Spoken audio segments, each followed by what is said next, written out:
El Señor les bendiga, hermanos. Vamos a abrir nuestras Biblias, por favor, en Hechos, capítulo 21.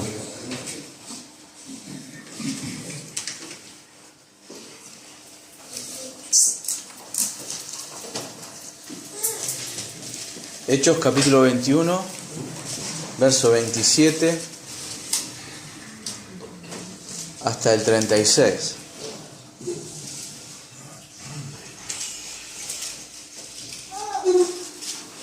Dice la palabra del Señor: pero cuando estaban para cumplirse los 7 días, unos judíos de Asia, al verle en el templo, alborotaron a toda la multitud y le echaron mano dando voces: varones israelitas, ayudad.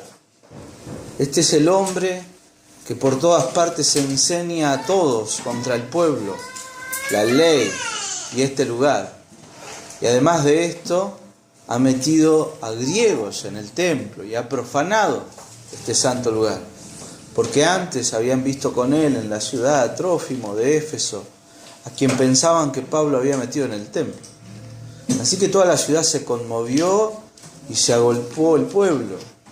Y apoderándose de Pablo, le arrastraron fuera del templo e inmediatamente cerraron las puertas. Y procurando ellos matarle, se le avisó al tribuno de la compañía que toda la ciudad de Jerusalén estaba alborotada. Este, tomando luego soldados y centuriones, corrió a ellos, y cuando ellos vieron al tribuno y a los soldados, dejaron de golpear a Pablo. Y entonces, llegando el tribuno, le prendió y le mandó atar con 2 cadenas, y preguntó quién era y qué había hecho. Pero entre la multitud unos gritaban una cosa y otros otra. Y como no podía entender nada, de cierto, a causa del alboroto, le mandó llevar a la fortaleza. Al llegar a las gradas, aconteció que era llevado en peso por los soldados a causa de la violencia de la multitud, porque la muchedumbre del pueblo venía detrás gritando: muera. Hasta ahí la palabra del Señor. El título de nuestro sermón de hoy es Lo que la proclamación del Evangelio revela. Me gustaría que pensemos en el pasaje de hoy desde ahí. ¿Qué pasa o qué sucede cuando el Evangelio es anunciado y proclamado? ¿Qué reacciones nosotros podemos esperar? ¿Cómo responderá la gente cuando nosotros anunciamos el Evangelio? A nosotros, o a mí por lo menos, me gustaría que si yo comparto con alguien el Evangelio, esa persona diga: qué precioso lo que me estás diciendo, quiero conocer a ese Jesús del cual vos me estás hablando. ¿Es ese nuestro objetivo cuando anunciamos a alguien el Evangelio? Sí, claro. Porque la voluntad del Señor es que todos vengan al conocimiento de Él y se salven. Pero no siempre es esa la reacción. Me gustaría, mientras yo leía este pasaje, lo relacionaba con un pasaje que es muy conocido para todos ustedes y que está en Juan capítulo 3. Le voy a pedir que lo abra, por favor. Juan 3:16. Y estoy seguro que varios de ustedes lo conocen de memoria.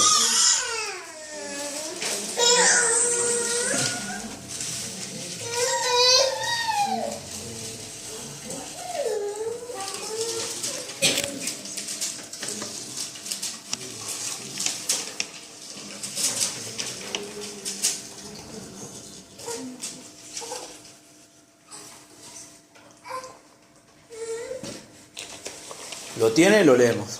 Dice: porque de tal manera amó Dios al mundo que ha dado a su Hijo unigénito, para que todo aquel que en Él crea no se pierda, mas tenga vida eterna.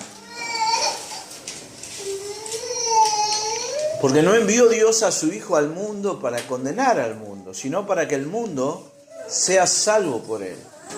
El que en él cree no es condenado, pero el que no cree ya ha sido condenado, porque no ha creído en el nombre del unigénito Hijo de Dios.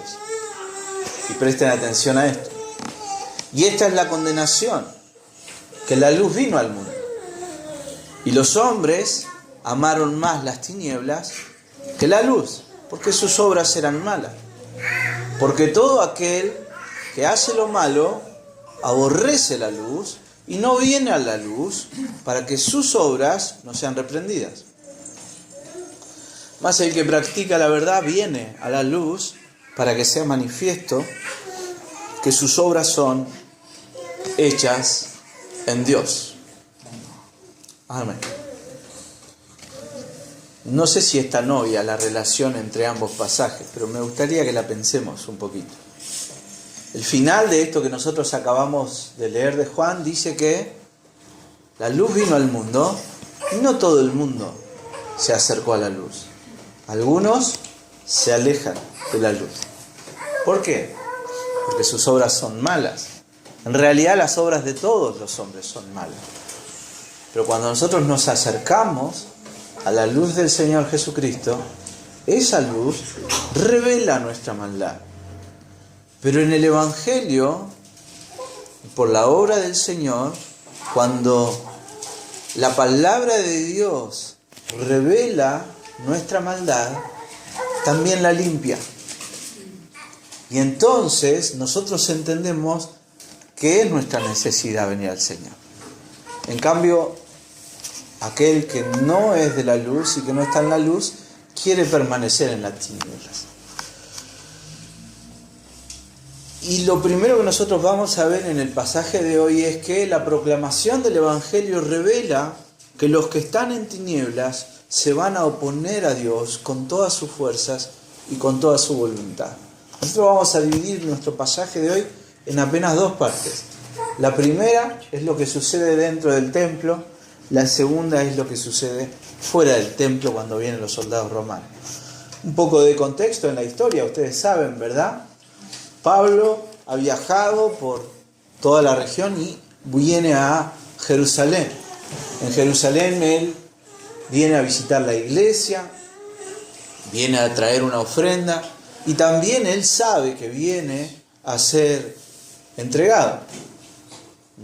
No es casual que nuestro hermano Bruno haya leído el pasaje donde el Señor se enfrenta a su destino final. No es el destino final de Pablo, no es lo mismo, pero hay un paralelismo.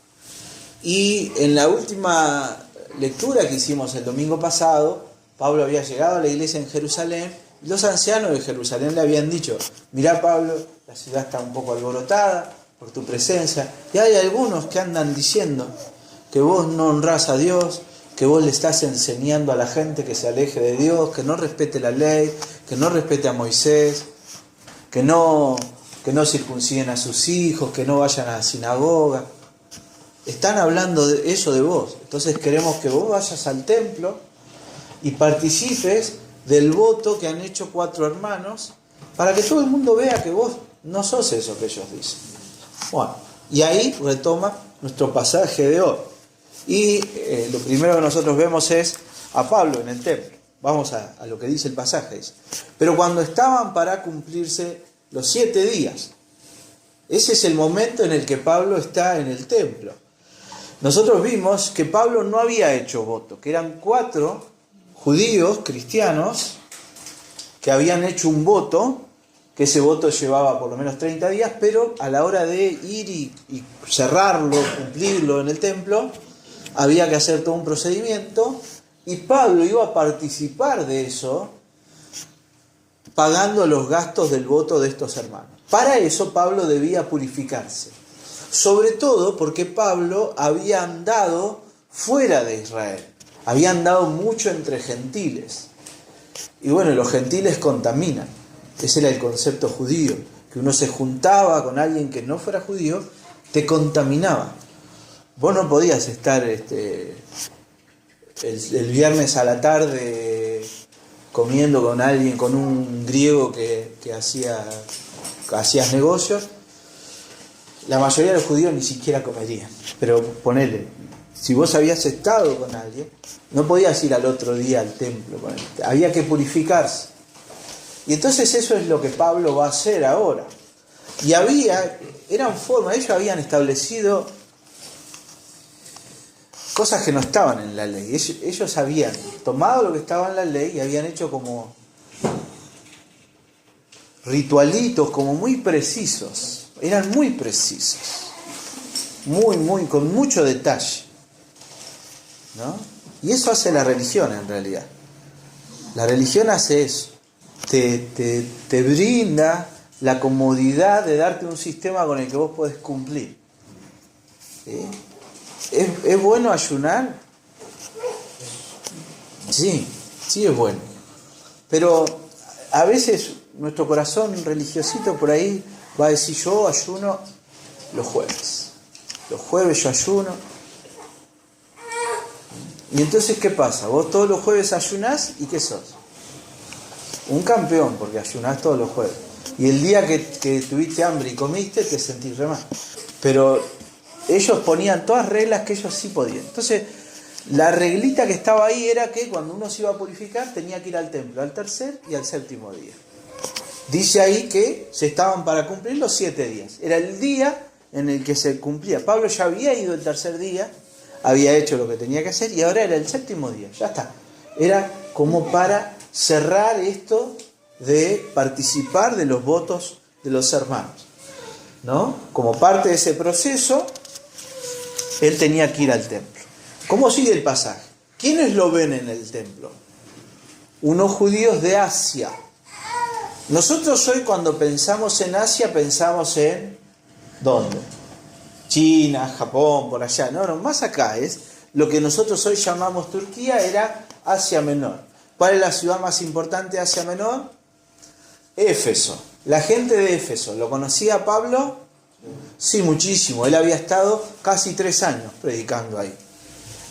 Los judíos de Éfeso habían encabezado una revuelta para que Pablo no predicara más. O sea, la gente que lo ve ahí a Pablo ya lo tenía entre ojos, no lo quería, no quería que Pablo siga predicando. O sea, había un antagonismo previo. Y entonces, mientras Pablo está ahí en el templo, dice el pasaje, cuando ellos lo ven, alborotaron a toda la multitud. No es la primera vez que pasa esto. Cada vez que los judíos querían deshacer o provocar que el evangelio no fuera escuchado, lo hicieron con Jesús, lo hicieron con Pedro y ahora también con Pablo, armaban alboroto. Siempre había un grupo de gente que empezaba a desparramar un rumor, a empezar a los gritos. ¿Sí? Si ustedes vieron, en la semana vieron que hubo una discusión de una ley acá en Argentina. Hay una ley de movilidad de las jubilaciones. Hay gente que está a favor, gente que está en contra. Hubo una marcha el miércoles en el Congreso, ¿lo vieron o no? Bueno, hubo una marcha. Vayan un día a Buenos Aires, va a haber como 50 marchas. Siempre hay marchas. Pero a veces cuando esas marchas son importantes se habla de infiltrados. ¿Han escuchado eso alguna vez? Infiltrados. ¿Qué significa eso? Que todos nosotros vamos a hacer una protesta y hay alguien que no quiere que nuestra protesta salga bien. Y entonces mete ahí a 2 o 3 personas. Y esas 2 o 3 personas que no son tan de ahí, alcanza con que empiecen a gritar y donde 2 agarraron piedras y las tiraron contra una vidriera, automáticamente se suma un montón de gente y se arma un alboroto. Eso es siempre así. Uno cuando está en el medio de una multitud se anima a hacer cosas que solo no haría. Fíjense, vos decís, en la cancha un tipo agarró y tenía una botellita de esas lindas de aluminio que salen 150.000 pesos y están ahí, se enfervorizan y le tira con eso al árbitro. Creo que ni te dejan entrar. Pero... Y vos decís, y ves el tipo y vos decís, ¿quién es este hombre? No, padre de familia, maestro. Un tipo re tranquilo en su vida normal, pero ahí, en el medio de esa multitud, hace cosas que no haría normalmente. Bueno, los judíos tienen esta estrategia, la han usado muchas veces, la de empezar a alborotar. Y nosotros vamos a identificar el grupito de los judíos de Éfeso, que son con los que arrancan el lío, y después se junta todo el mundo. Es más, ellos quieren eso y ellos animan eso. La palabra que usa Lucas acá para alborotar, sinqueo, se puede también traducir o implica confundir, aturdir, alborotar. Entonces lo que ellos quieren crear es lío, quieren armar confusión. Y empiezan a los gritos diciendo, ese dando voces significa que gritan, ¿no? Ellos ven a Pablo como el enemigo y quieren entonces incitar a todos a que lo vean también como el enemigo. Y empiezan a los gritos, varones israelitas, ayudad. Ellos tratan de que otros hagan lo mismo que ellos. ¿Se entiende? Bueno, y Lucas usa el término acá, y me gustaría que prestemos atención, porque a lo largo de todo el pasaje vamos a ver varias veces donde se usan verbos distintos, donde Pablo es violentado. La palabra acá, o la expresión echaron mano, significa eso, que lo manotean, que lo agarran con violencia. Pablo está ahí tranquilo. Él fue al templo. Él sabe que hay gente que lo está mirando, lo está observando. ¿Qué quiere que vean? Pablo quiere que lo vean a él ir al templo, que lo vean cumplir con ese voto y que entiendan que él jamás ha dicho que los israelitas tienen que renunciar a la ley. Pablo sabe que el templo ha dejado de cumplir su función. ¿Se acuerdan, no? ¿El templo para qué servía? Al templo uno iba a presentar sacrificios por el pecado. Ahora Pablo sabe que ya fue presentado el sacrificio perfecto. ¿Sí? Pero bueno, y él va ahí y dice el pasaje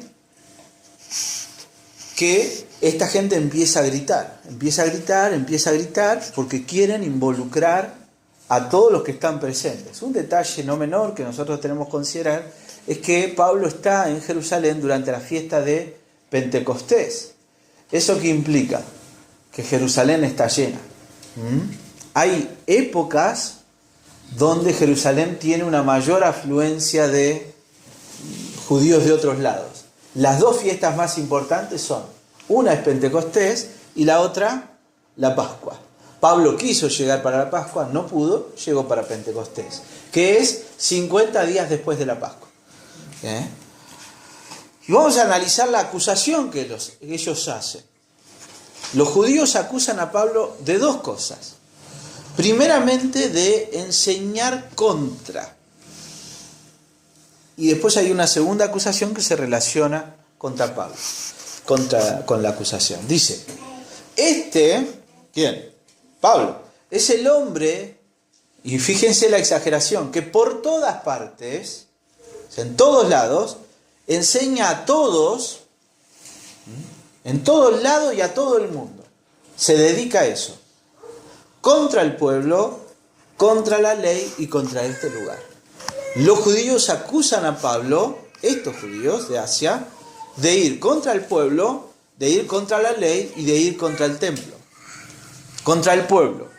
Lo acusan de ir contra lo que significa ser judío. Esa es una acusación falsa. Todas las acusaciones que le hacen son falsas. Empecemos por ahí. Pablo jamás enseñó que los judíos debían abandonar su judaísmo. ¿Qué le enseñó? Que los judíos no debían imponer su judaísmo a los que no lo eran.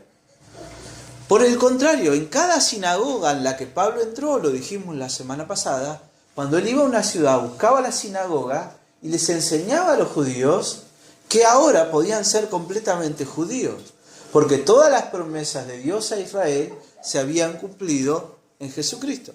Así que la primera parte de la acusación de que Pablo está en contra de su pueblo no es verdad. Tampoco está Pablo en contra de la ley. Pablo jamás les dijo a ellos que debían desobedecer la ley. Es más, lo leímos la semana pasada, no quiero ser redundante. Pablo dijo, yo me he hecho como si estuviera bajo la ley a los que están bajo la ley.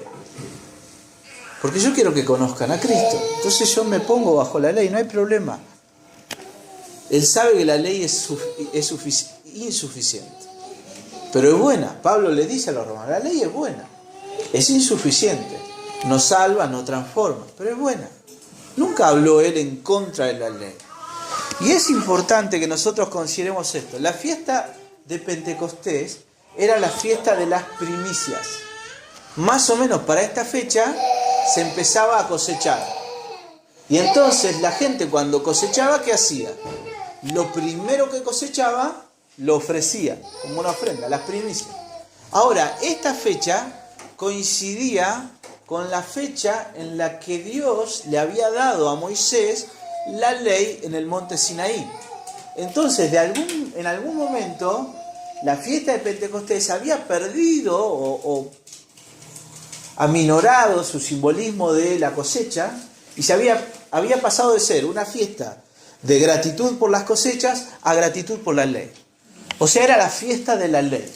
Así que imagínense lo que implica para estos que están escuchando que Pablo diga, que a Pablo se lo acuse de ir en contra de la ley. Lo cual es también una acusación falsa. Y por último, lo acusan de ir contra el templo. Para un judío el templo era el centro de su fe, era el lugar más sagrado. Nosotros no podemos entender hoy el significado o el valor que ellos le daban, pero era muy sagrado. Es paradójico, o parece una aparente contradicción, que Pablo sea acusado de deshonrar el templo precisamente cuando él va al templo a purificarse para participar de un rito que él no considera necesario, no necesario para agradar a Dios. Él lo hace por otros motivos, no porque Dios se lo exija para tener comunión con él. Así que los judíos acusan a Pablo de ir contra el pueblo, de ir contra la ley y de ir contra el templo. Todas cosas muy importantes, muy importantes, muy importantes. ¿Qué podría ofender a alguien de nuestra fe que para nosotros fuera importante? Si viniera alguien y nos dijera, la iglesia de usted está re mal pintada, ¿qué pasa? Está bien, no te gusta, no te gusta. No pasa nada. Es algo intrascendente. Pero si alguien nos dijera que la Biblia que nosotros usamos acá está llena de mentiras, ¿lo consideraríamos relevante a eso? Claro, porque es vital para nuestra fe. Es nuestra fe la palabra. Bueno, para los judíos, el templo, la ley, sus ritos se habían convertido en algo central. Hay algo que no mencionan los judíos. ¿Contra quién Pablo no enseña? ¿A quién no mencionan? Mencionan a nosotros, al pueblo, a la ley, al templo. ¿A quién no? A Dios. El gran problema de los judíos fue que terminaron ellos reemplazando a Dios por otra cosa. Los pueblos vecinos tenían sus ídolos. Y ellos siempre, Dios les enseñó que nunca tuvieran ídolos, que se apartaran de los ídolos. Muchas veces ellos terminaron, de repente uno decía, ay, mirá qué linda de la chica de la ciudad de allá al lado, pero no es judía. Pero es re linda, me caso igual. Y esa linda venía con sus dioses. Y ese hombre que era un hijo de Dios y parte de Israel terminaba en su casa con ídolos. Eso era tremendo. Algo sobre lo cual Dios les advirtió muchas veces. Y sin embargo ellos, en el momento en el que no hay ídolos de ese tipo en Israel, ellos mismos se crearon sus ídolos. Y sus ídolos eran la ley, el templo y ellos mismos, su identidad como judíos. Los judíos estaban orgullosos de ser judíos. Y lo he dicho varias veces. Ellos en sus oraciones daban gracias a Dios por no ser gentiles. Se creían superiores a las demás naciones. Cuando Dios, ya en el Antiguo Testamento, porque no es que el Evangelio los sorprende a ellos. En el Antiguo Testamento Dios dice, una y otra vez, que los ha escogido a ellos para que ellos sean de bendición a otras naciones. Cuando Dios llama a Abraham, dice Dios a Abraham, en ti y en tu simiente serán benditas todas las naciones de la tierra. Israel está llamado a ser luz a los gentiles.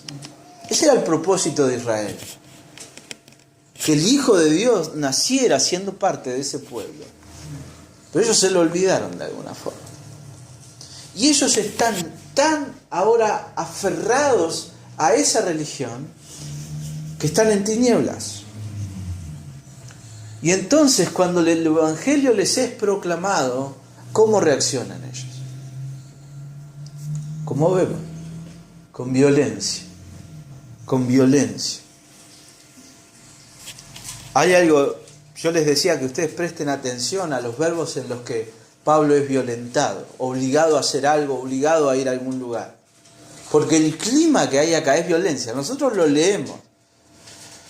Debe haber alguna película de esto, pero se queda corta la película. Es tremenda la situación. Piensen ustedes, lo están queriendo matar. No es que se arma un alboroto y se tiran piña y aparecen los que están con Pablo y lo tratan de defender. No. Lo agarran a Pablo, empiezan a los gritos estos judíos de Asia y todo el mundo se enloquece y le empiezan a pegar a Pablo, pero no a pegar no, lo quieren matar. La situación es de tremenda violencia. Porque la verdad es que la palabra, la proclamación del Evangelio va a revelar que los que están en tinieblas se oponen a Dios con todas sus fuerzas y con toda su voluntad. La segunda acusación que le hacen a Pablo se relaciona con la primera. Es la justificación o el argumento de por qué ellos dicen que Pablo está yendo en contra del pueblo, en contra de la ley y en contra del templo. Dice, y además de esto, además de enseñar en contra de todo lo que para nosotros es valioso, ha metido a griegos en el templo y ha profanado este santo lugar. ¿Tienen ustedes una visión más o menos de cómo era el templo? ¿Han visto alguna vez una imagen? El templo era un edificio rectangular muy muy grande y en el medio, en la parte más importante, había un lugar que era el lugar santísimo. ¿Quién entraba ahí? El sumo sacerdote una vez al año. Después había otro lugar que era el lugar santo. ¿Quién entraba ahí? Un sacerdote. Todos los días había algo más. Después había otra parte donde solo entraban los sacerdotes también, donde se ofrecían sacrificios. Después había otra parte donde entraban los judíos varones, mayores de 13 años. Después, siempre para afuera, ¿no? Había otra parte donde podían entrar las mujeres, y ahí había una especie de muro. Y detrás de ese muro, con columnas y todo, podían estar los gentiles. Un gentil no podía entrar al templo, ni siquiera al patio de las mujeres. No podía. ¿Qué pasaba? Para nosotros es loco entender. Pero ¿qué pasaba si un gentil entraba? Lo mataban. Tenía pena de muerte. Ahora, esto es fácil, digamos, o podían hacerlo ellos, si de repente, cuando los judíos, Israel era una nación soberana, cuando no dependía de nadie. Cuando Roma domina Israel, ¿a quiénes podían matar los israelitas? A nadie. No tenían derecho ellos de aplicar la pena de muerte. Solo en algunos casos. Si había algún problema que mereciera la pena de muerte, ellos tenían que ir a la autoridad romana. Ahora bien, Roma hacía concesiones a los pueblos. Roma le había dado permiso a los judíos de que si un gentil entraba al templo, lo podían matar. No había que preguntar nada. ¿Estuviste adentro del templo? Yo no sabía, dice el gentil. No importa. morís. Soy ciudadano romano. Ser ciudadano romano era, después lo vamos a ver, era como de mucho prestigio, era tener inmunidad a un montón de cosas. No importa. Incluso los judíos tenían permiso de matar a un ciudadano romano que entrara en el templo. Y ellos están acusando a Pablo de haber metido a Trófimo. Trófimo de Éfeso, dice. O sea, atando cabos. Los judíos de Asia que están ahí, que lo ven a Pablo, son de Éfeso. Y conocen a Pablo y conocen a Trófimo y saben que Trófimo es un gentil. ¿Vieron a Trófimo en el templo? No, porque Trófimo no fue al templo. ¿A dónde vieron a Trófimo? En la ciudad con Pablo. Pablo está viajando con gentiles. Lucas. Y ellos lo ven ahí. Y fíjense, lo acusan de eso. Y lo que sucede es que el alboroto que comienzan estos judíos conmueve a toda la ciudad. La palabra que usa Lucas es: la ciudad se conmovió, se sacudió. Fue terrible. Nosotros no podemos imaginar algo que cause tanta indignación. Se conmueve la ciudad, se agolpa toda la gente en el templo, y otra vez hay otro verbo que indica que se apoderan de él, lo arrastran, siempre violencia, violencia. ¿Y qué hacen? Dice ahí, le arrastran fuera del templo e inmediatamente cerraron las puertas. Me gustaría detenerme ahí un ratito en eso. ¿Por qué lo arrastran fuera del templo? Porque lo quieren matar. Y adentro del templo no lo pueden matar. Si alguien muere, si alguien es asesinado dentro del templo, eso deshonraría el templo. Y el templo es muy importante. Así que para matarlo, primero lo tienen que sacar. Y dice que lo agarran entre todos, lo manotean y lo llevan. Piense usted, imagínese. No es que le dicen, vení, acompañanos que te vamos a matar afuera. No, lo agarran y lo llevan a empujones de manera muy violenta. Lo llevan fuera del templo e inmediatamente cerraron las puertas. ¿Para qué cierran las puertas? Para que nadie vuelva a entrar, para que Pablo no se quiera refugiar, etc. Un error que nosotros siempre tenemos que evitar al leer la Biblia es el de alegorizar. Alegorizar es un error que nosotros tenemos que evitar. ¿Qué es alegorizar? Darle a lo que yo estoy leyendo un sentido simbólico que en realidad no tiene. Cuando Goliat se enfrenta con David y David lo vence, y David toma ¿cuántas piedras? 5. No es que una piedra significa la oración, la otra piedra significa el ayuno, la otra piedra... No está en la Biblia, no lo dice. Si yo digo que eso significa, estoy alegorizando, estoy dándole a la palabra un sentido que no tiene. No tiene ese sentido. Uno puede hacer eso, puede encontrar simbolismos que no están. Nosotros no leemos la Biblia así. Si la Biblia dice acá que cerraron la puerta, ¿qué pasó? Cerraron la puerta. Pero en este caso, sí hay un sentido alegórico. Lucas está dando un sentido alegórico.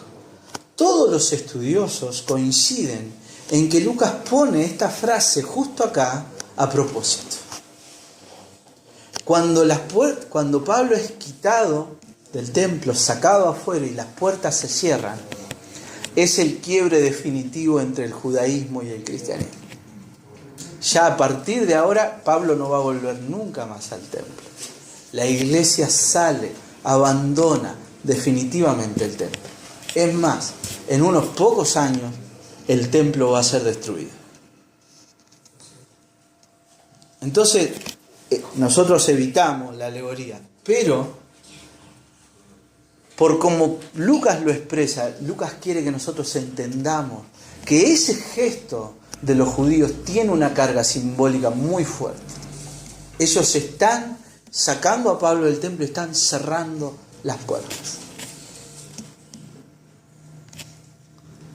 Los judíos estos judíos, aman la seguridad que su religiosidad les da, pero rechazan la ley, rechazan a Jesucristo.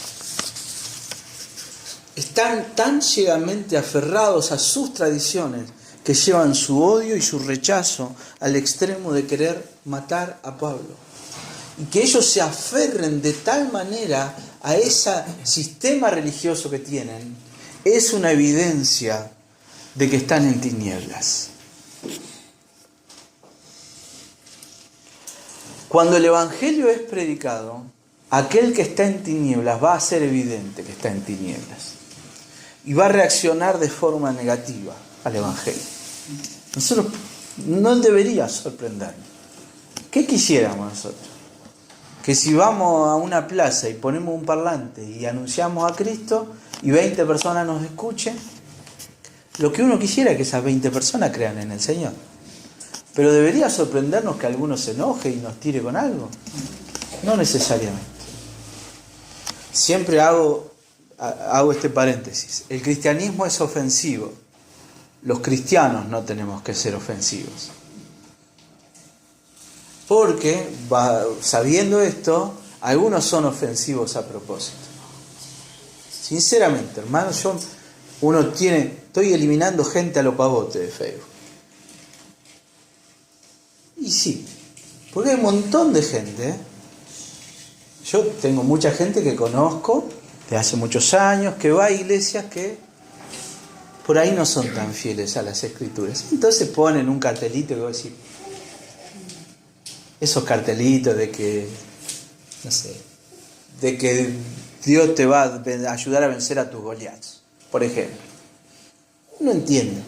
Pero también veo gente que supuestamente, no los conozco, porque encima no los conozco. Son gente que te agrega, como ven que uno va a una iglesia, te agrega. Veo gente que se dedica a agredir gratuitamente y busca ofender. Bueno, eso no es el Evangelio. El Evangelio va a ofender. Porque a veces vos le tenés que decir a una persona, si la persona te dice, no, pues yo estoy re bien, y no. Si vos no estás en Cristo, no estás bien. Sin Cristo el hombre está en tinieblas. Pero tampoco uno tiene que ofender. Ahora, el Evangelio va a ser ofensivo. Ofensivo, va a generar, a veces, hay gente que lo va a rechazar, va a despertar rechazo en alguna gente. Y a mí me llama la atención esto. ¿De quién viene el rechazo? De los judíos. Los judíos que tenían todo ese Antiguo Testamento. Trófimo, hasta, no sé, ¿cuánto hace que se convirtió Trófimo? No sé, 5 años. Hace 5 años, el tipo iba a un templo donde las sacerdotisas eran prostitutas, y él participaba de eso. Y él tenía estatuitas, hasta que conoció el Evangelio. Él escuchó el Evangelio y creyó, y ahora sirve a Jesucristo y anuncia a Jesucristo. Los judíos tienen esa Biblia hace cientos de años. Tienen la promesa del Mesías hace cientos de años. Tienen la ley de Dios hace cientos de años. Y ahora después nos vamos a referir, pero es lo que leyó Bruno de Lucas 23, es lo mismo que está pasando acá. Son los judíos los que se están oponiendo y demostrando todo su odio y todo su rechazo al Evangelio. ¿Por qué? A veces uno podría pensar que lo contrario del cristianismo es el ateísmo. Lo contrario del cristianismo es decir, no hay Dios, como dice el necio. Nada, Dios no hay Dios. Ayer me había aparecido un videíto donde una chica le preguntaba a un hombre qué pensaba qué pasaba cuando él muriera. Y el hombre, un hombre grande, dice, ya está, se termina todo, no hay más nada. Después que uno muere no hay más nada. Así que hay que aprovechar lo que está acá. Bueno, eso es, el ateísmo cree eso, por ejemplo. Ahora, lo opuesto del cristianismo no es el ateísmo. Lo opuesto del cristianismo es la religión. Y a nosotros debería hacernos pensar que sean los judíos los que estén tan ciegos que quieran matar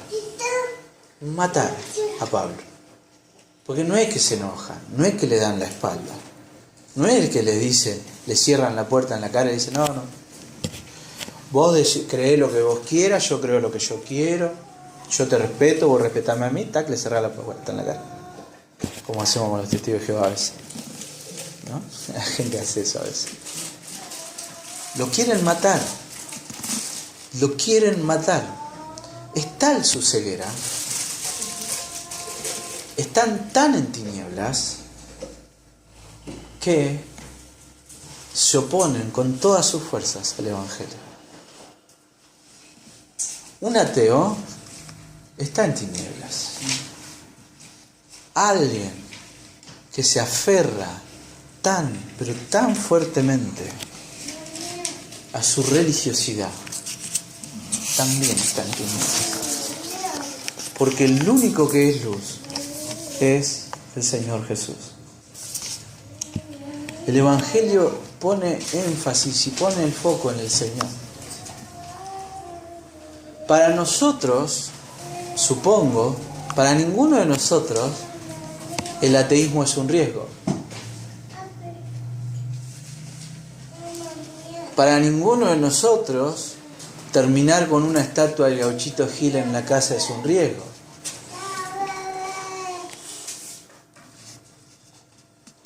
Para todos nosotros la religión es un riesgo. Yo le voy a ser honesto y sincero, yo le tengo miedo a la religión. A caer en una fe vacía, en una fe que sea mecánica, en una fe despojada de amor, en una fe que a mí me lleve a creerme superior a los demás. A eso yo le tengo terror. Ya está, yo el día que conocí el Evangelio y el Señor abrió mis ojos, por ahí Mauri ha contado una experiencia similar. Yo al principio cuando empecé a ir a la iglesia estaban las cositas esas de Luján y yo tenía miedo. Hasta el día que dije, si eso lo pusieron en un molde y hicieron nada, no vale nada. Lo tiré, no pasa nada. Yo a eso no le tengo miedo, ya está, ya. Pero a la religión sí. Yo le tengo miedo. Y cada vez que yo veo en las redes sociales a alguien que dice ser un cristiano y pierde todo su tiempo en pelear con los demás y en corregir a... No, MacArthur es un hombre, se equivoca, 1000 veces se va a equivocar. Y los errores de él que nosotros no conocemos. Pero pibitos que leyeron 2 libros y empiezan a despotricar contra personas que han servido al Señor durante un montón de tiempo. Eso es religión. La religión te lleva a eso. A creerte superior a los demás. Porque claro, la religión arma un sistemita y el sistemita es humano. Y por más exigente que sea el sistemita, vos lo cumplís. Vos lo cumplís. Yo estaba leyendo estos días el surgimiento de los monasterios, ¿no? De los monjes que se juntaban para vivir la vida cristiana en común. Y veíamos las horas. Había un videito de las horas. Los tipos se acostaban a las 7 de la tarde, más o menos, ya se acostaban. A las 2 de la mañana se levantaban, oraban, cantaban, tenían una misa o un culto, digamos. Ya existía la misa en esa época. Después iban a trabajar, después estaban 1 hora orando, después otro rato trabajando, después leían 1 hora la Biblia. ¿Usted se imagina viviendo así? ¿Te imaginás viviendo así? Que a las 2 de la mañana te levanten y te digan tenés que leer 1 hora la Biblia, ahora después tenés que orar 2 horas, ahora vamos a hacer quinta, después comemos, después una siestita, había una siestita. Todo así ordenadito. ¿Es difícil? Sí. ¿Es imposible? No. Si yo peco y a mí me dicen que tengo que estar, no tengo ni idea porque no, me confesé pocas veces yendo a la iglesia católica. Pero si me dicen que me tengo que rezar 42 Padre Nuestro, ¿Es difícil? Sí, qué sé yo. Sí, tiene un rato. No sé cuánto dura eso, pero te lleva un rato. Pero imagínate que te digan que tenés que rezar 42 Padre Nuestro durante una semana. ¿Es difícil? Ponele que sí. ¿Es posible? ¿Qué pide Dios ante nuestro pecado? Que nos arrepintamos de todo nuestro corazón, que desnudemos nuestro corazón delante de Él, que confesemos nuestro pecado delante de Él, que renunciemos, que nos reconozcamos de Él. Eso es difícil. La religión siempre te va a pedir cosas que vos podés hacer. Y como vos las podés hacer, te terminás creyendo superior a los demás. Porque detrás de la religión está eso. Como es algo que yo puedo hacer, yo soy mejor que los demás. Yo le tengo miedo a la religión. En mí, usted sabe. Pero yo en mí le tengo miedo a la religión. Yo me cuido mucho. Pero me cuido para mí. Porque también hay gente que... Pablo, cuando habla con los corintios, él dice, bueno, fíjense, había todo un tema sobre qué comer, qué no comer, si se podía comer lo sacrificado a los ídolos. Y Pablo no era religioso. Y entonces él dice, es carne. Se la sacrificaron a San no sé cuánto. Es carne. No existe eso. Pero ese conocimiento suyo, él lo filtraba por el amor. Y entonces él decía, si a mi hermano le hace mal, yo no como. Yo no como. Porque también la religión es muy sutil, hermano. Está la religión de no ser religiosos. Se convierte, no sé si se entiende la sutileza esa. Yo no soy religioso. Estos que se flagelan si no van un domingo de culto, son religiosos. Y entonces desprecian. La disciplina no es ser religioso. La devoción, la perseverancia, no. Pero es tremendo que estos judíos aferrados a su religión no se den cuenta que están en tinieblas y lleguen al extremo de querer matar a Pablo, matarlo, y le cierran la puerta. La segunda parte de nuestro pasaje, el verso 31 al 36, también nos enseña que la proclamación del Evangelio va a revelar que aquellos que se oponen a la voluntad de Dios se esfuerzan infructuosamente. En esta segunda parte del pasaje yo quiero que pongamos foco en lo que pasa finalmente. Los que querían matar a Pablo no lo logran, no pueden. Los que se oponen al Evangelio no pueden frustrar los designios de Dios. Y fíjense, ¿quién interviene para que Pablo no muera? Los romanos. ¿Los romanos eran creyentes? Ahora no, todavía no. Y sin embargo, estos romanos que están aquí son instrumentos en las manos de Dios. Dice el pasaje, y procurando ellos matarle. Pablo, yo se los dije, ¿no? Porque por cómo actuaban era evidente, lo querían matar. Ahora Lucas lo dice, lo querían matar. Procuraban matarle, eso querían. Es más, yo les dije que ¿a dónde lo sacan? Fuera del templo. Están tan desesperados por matarle. ¿Se acuerdan lo que pasó con Esteban? ¿A dónde lo sacaron? Fuera de la ciudad. No pueden esperar a sacarlo de la ciudad. Con que esté fuera del templo ya es suficiente. Porque hay un problema. Si ellos lo sacan de la ciudad, ¿cuál es la ventaja? No los ve nadie. Pero como lo quieren matar ahí nomás, afuera del templo, los ven. ¿Quiénes los ven? Los soldados romanos. Piensen ustedes, el templo era como una gran caja de zapatos. Bueno, en una de las puntas, del lado de afuera, había como una gran torre, una gran fortaleza, que es la fortaleza Antonia. Ahí estaba todo el destacamento militar romano. Y estaba bueno porque era muy alto. Y ellos ahí tenían vigías y veían todo lo que pasaba, ¿dónde? En el templo. porque si en Jerusalén iba a haber lío, iba a empezar en el templo. Así que ellos todo el tiempo tenían gente vigilando ahí. Y especialmente en los días que había fiestas con mucha gente.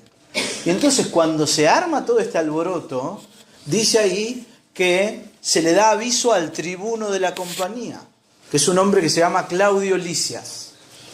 Este es la autoridad más importante en Jerusalén en este momento. Arriba de él, el gobernador. Pero el gobernador tenía su sede en Cesarea, la ciudad en la que estuvo antes Pablo. Así que a veces estaba en Jerusalén, pero si no estaba en Cesarea, que era el puerto, porque era el puerto precisamente. Y lo que nos dice Lucas es que cuando los soldados romanos ven que toda la ciudad de Jerusalén estaba alborotada, deciden intervenir. Dice, Claudio Lisias, el tribuno, tomando luego soldados y centuriones, corrió a ellos. Detalle, soldados está en plural. ¿Cuántos soldados son? No sabemos.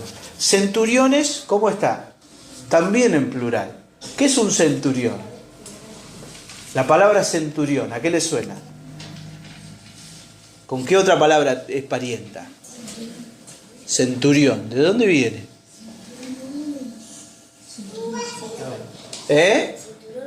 Parecido. De 100. Un centurión era un soldado de 100. O sea que si nombra centuriones, ¿cuántos centuriones hubo? Por lo menos 2. Centuriones por lo menos 2. Con sus soldados. O sea, ¿cuántos soldados como mínimo? 200. Un centurión, 100 soldados. 2 centuriones, 200 soldados. Dice centuriones, no dice cuántos. Por lo menos 200.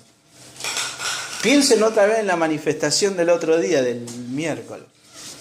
200 policías. ¿Es bastante? Sí, claro, es bastante. O sea, la magnitud del lío era tanta que por lo menos 200 soldados tuvo que traer este tipo. Cuando él ve lo que está pasando así, él da la orden, ¿no? Llama a los centuriones y él no dice, vos vení conmigo, ¿no? Él dice, por lo menos dice, vos y vos vengan conmigo. Ese vos y vos es vos y tu soldado. Él se da cuenta de que el lío es tan grande que por lo menos necesita 200 personas. Y cuando ellos ven que llega el tribuno con los 2 centuriones o los 3 o con todos los soldados, ¿qué hace la gente? Le deja de pegar a Pablo. Y la vida de Pablo se salva porque llegan estas personas. En realidad la vida de Pablo se salva por la providencia del Señor. ¿Por qué? ¿Pablo ha de morir? Sí, pero no hoy y no aquí. El Evangelio es proclamado. La primera parte, ¿qué vemos? Oposición, mucha oposición. Lo quieren matar. En la segunda parte, ¿qué vemos? No lo pueden matar. No pueden. Porque Pablo está hablando de parte de quién? De Dios. Y la voluntad de Dios es que hoy Pablo no muera. Acá Pablo no muera. Los que quieran acallar el Evangelio hoy no pueden. ¿Pablo puede morir? Sí, claro, lo van a matar más adelante. ¿El Evangelio puede morir? No. Al final es eso. Fíjense. Pero entonces cuando este hombre llegando el tribuno, le prendió. Otra vez, otra palabra que le prendió, lo manoteó. Y le mandó atar con 2 cadenas. Le puso 2 cadenas. Si yo pienso en este detalle, de que lo atan ahí, ¿de qué se acuerdan ustedes? A ver si estuvieron atentos estos domingos. Pablo, atado.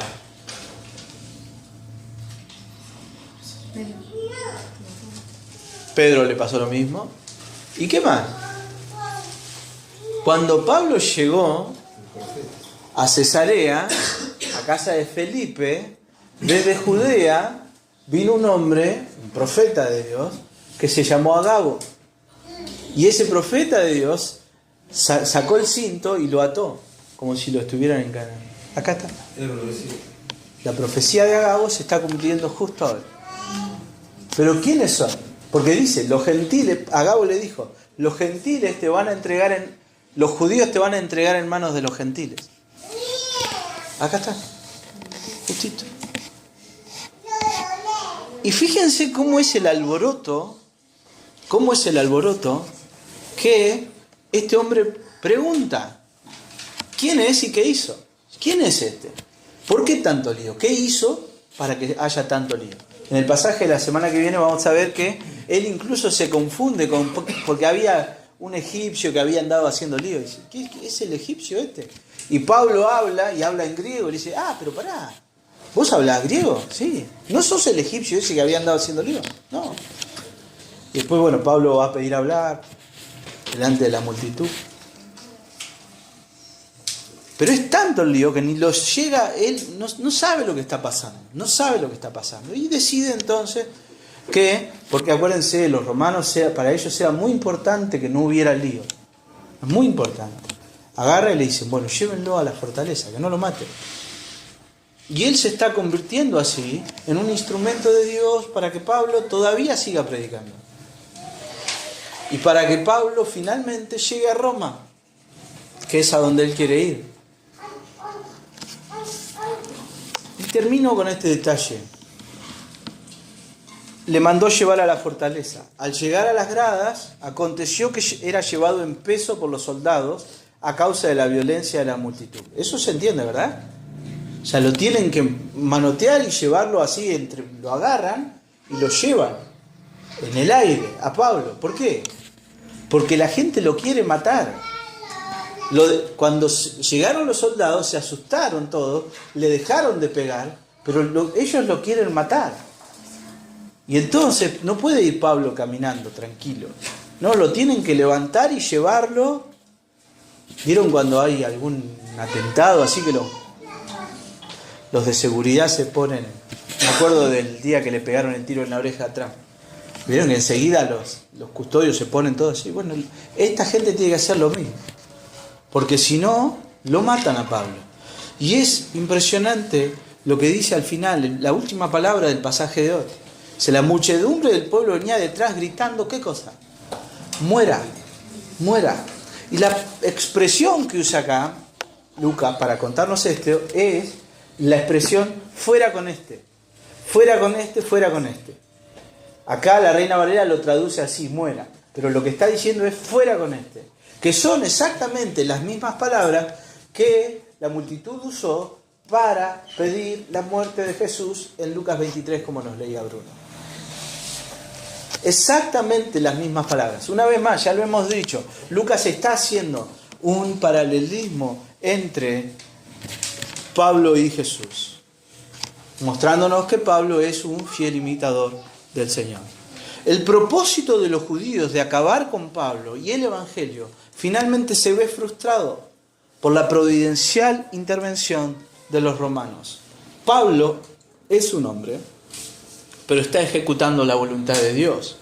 Pablo puede ser detenido, pero la obra de Dios no. Y en la voluntad de Dios está que Pablo no muera. No hoy, no aquí. Entonces, para cerrar, las dos ideas que yo veo en este versículo. El Evangelio proclamado y rechazado por los que están en tinieblas. Pero, la segunda parte, no importa la oposición, no importa el rechazo, el Evangelio es Dios hablando. A nosotros nos pueden detener, a Dios no. Pienso, voy a sacar una conclusión forzada. Si yo entiendo esto, yo comprendo esto, ¿qué me tiene que detener a mí de predicar el Evangelio? Nada, porque es Dios.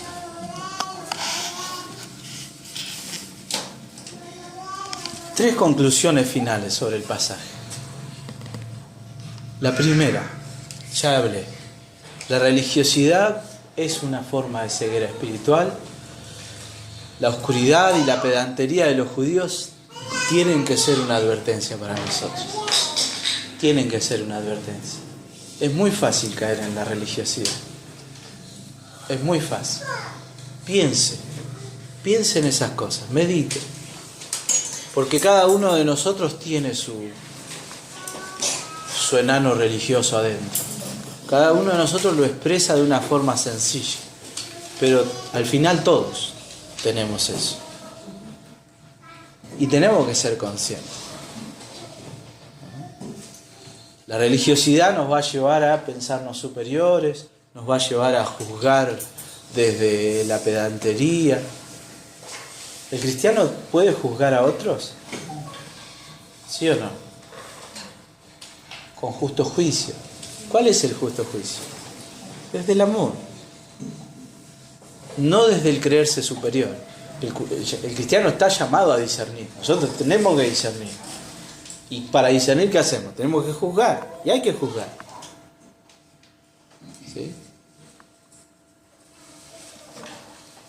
Otra cosa. Otra conclusión. Saber que es Dios quien obra por medio de la predicación del Evangelio nos tiene que dar la confianza y la seguridad para proclamar la palabra. Algo que me llama la atención acá es que si yo estoy en un lugar hablando y me quieren, no sé cómo hacen acá, que me quieren matar, y yo hago como Trump, me tiro de cabeza abajo de algo. No vemos a Pablo ansioso, no vemos a Pablo temeroso, lo vemos confiado. Me adelanto. Acá viene el tribuno, este tribuno, y se lo quiere llevar, y Pablo, ¿qué debería pensar? La lógica humana, ¿qué dice? Sí, andate, andá que te protejan porque estos te quieren matar. Inmediatamente después de esto, lo que sigue es Pablo diciéndole al tribuno, pará un cachito. ¿Cómo pará un cachito? Sí, pará un cachito, quiero hablarles. A estos que te quisieron matar, que están queriendo matar, que están gritando que quieren que te mueras, ¿les querés hablar? Quiero hablar. No para que me entiendan a mí, no para que me digan, ay, pobre, qué injustos fuimos con Pablo. Quiere predicar el Evangelio. Eso para nosotros también debería ser un aliento. Y lo último que siempre tenemos que pensar, y que tiene que ver con si nosotros conocemos o no conocemos al Señor. El Evangelio siempre va a demandar de nosotros una respuesta. Y los matices son miles, pero hay dos respuestas. O lo aceptamos o lo rechazamos. La indiferencia es rechazar. Ningunearlo es rechazar. La única respuesta preciosa al Evangelio es aceptarlo. Es creer en el Señor Jesús. Es confiar en Él. Es seguirle a Él. Porque si no, estamos en tinieblas. Si no estamos en Cristo, al final estamos en tinieblas. Hermanos, cuando el Evangelio es predicado, es Dios quien habla. Es Dios quien nos habla a nosotros y quien habla a los demás. Cuando yo me paro acá cada domingo y comparto la palabra de Dios, hay dos cosas que a mí me mantienen, digamos, que me centran, que me enfocan un poco. Primero, pensar siempre en mí.